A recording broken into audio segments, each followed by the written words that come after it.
Alors on va redimensionner l'image. Pour redimensionner l'image, c'est surtout pas avec la flèche de gauche, mais testez quand même, regardez ce qui se passe si on prend les poignées. Ça, c'est du recadrage. Si on fait ça. L'image reste en place, mais le cadre, le bloc devient plus petit. Si vous cliquez sur le réticule central ici, vous voyez la dimension réelle de l'image. Et donc, vous voyez que vous avez sorti de l'affichage, ce n'est plus affiché toute une partie parce que vous avez recadré avec la flèche noire, la flèche de gauche. Voilà. C'est intéressant de recadrer. Ça peut améliorer beaucoup, évidemment, une publication, le recadrage. Donc là, je vais faire commande Z sur le Mac, une fois, deux fois, CTRL Z sur le PC. Vous avez donc réaffiché l'image entièrement. Ah oui, c'est là qu'on aurait pu utiliser la fonctionnalité dont tu parlais tout à l'heure. Objet, ajustement, ajuster le bloc au contenu. Zou, et voilà. Donc ça peut servir. Mais ce n'est pas important, ne retenez pas ça pour l'instant. Enfin, ceci dit, c'est intéressant. Alors, vous ne voyez... Ah, vous avez un carré en pointillé.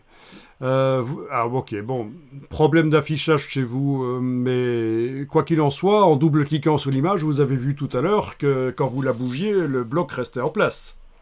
Donc vous êtes arrivé à descendre au niveau du contenu du bloc.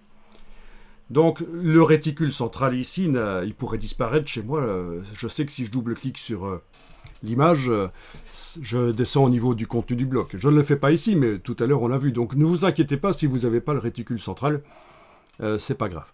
Ok, alors, donc je reclique avec la flèche de gauche sur l'image, donc je clique une fois tout simplement, hein, je sélectionne le bloc, il est bien en vert comme il devrait, comme tous les éléments de ce calque sont. Parfois c'est vrai que, oui, il faut zoomer un peu en arrière et en avant pour vérifier que c'est bien du vert. Il y a peut-être parfois un petit problème d'affichage. On en a parlé tout à l'heure. Quoi qu'il en soit, bon, peu importe.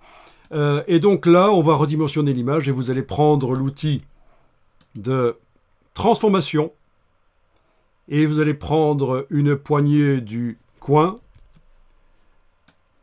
vous bougez et voilà. Comment transformer un cheval en basset.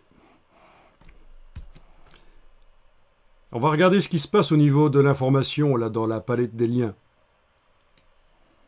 Ah, surprise! On a deux chiffres maintenant pour ce qui concerne la résolution ici. Voilà, ça. La résolution effective. Ben forcément, puisqu'il a été écrasé, les proportions n'ont pas été gardées.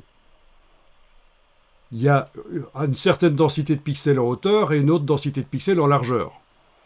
Donc, moralité de l'histoire, quand vous voyez qu'on a une résolution effective à deux chiffres, c'est que vous avez foiré un truc, vous avez cassé les proportions de l'image. Alors, pour les récupérer, bien sûr, on peut faire un CTRL Z, un commande Z, et récupérer les proportions, mais vous pouvez aussi faire ceci.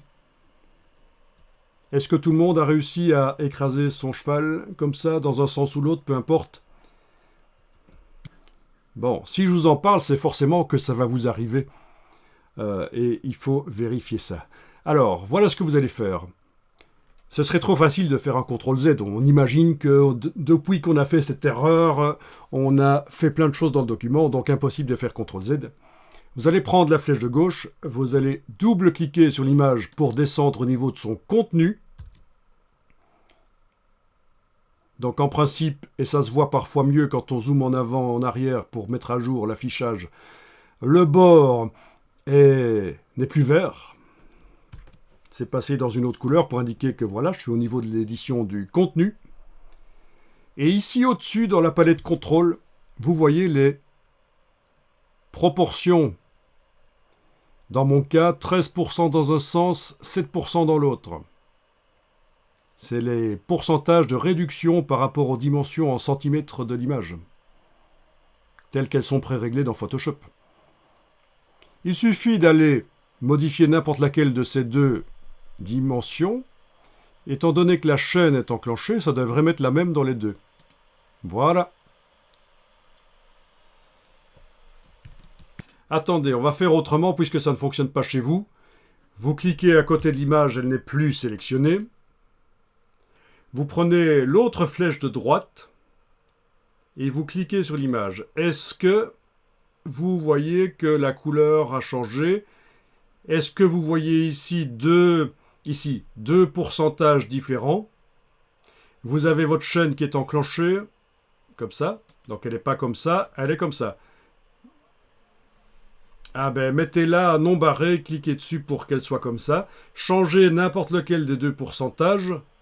Ne fût-ce que cliquer, n'allez pas inscrire 100%. Cliquez pour bouger d'1%. Vous devriez avoir le même pourcentage dans les deux. Donc vous avez rétabli les bonnes proportions de l'image. Donc, faut surtout pas mettre 100%, sinon l'image devient super grande, comme quand on l'avait importée la première fois en cliquant. Donc, dans ce cas-là, si tu as mis 100%, ça va pas. Il faut mettre 15 et 15, 14, 14, peu importe.